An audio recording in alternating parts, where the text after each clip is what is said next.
In questo video vi mostrerò come fare la rondata, una ruota che poi arriverete in questa posizione.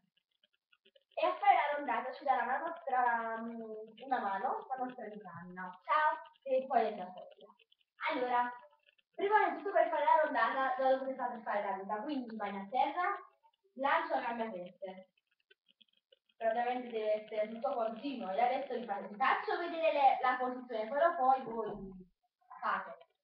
Quindi poi chiudete le gambe, cercate di girarvi in questo modo, piegate le gambe e voilà, eccola qua.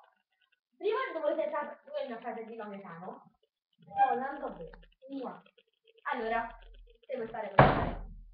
Quindi, per fare la rondata, quindi c'è bisogno di saper fare la ruota e poi che fanno la e la verticale. Quindi ruota, chiudo gambe, verticale mezzo giro, piego e mi butto.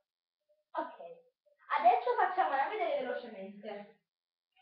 Vai, allora, dai, ruota verticale mezzo giro ed ecco la rondata. Spero che vi sia piaciuto. Ciao a tutti, ciao, ciao Gaetano.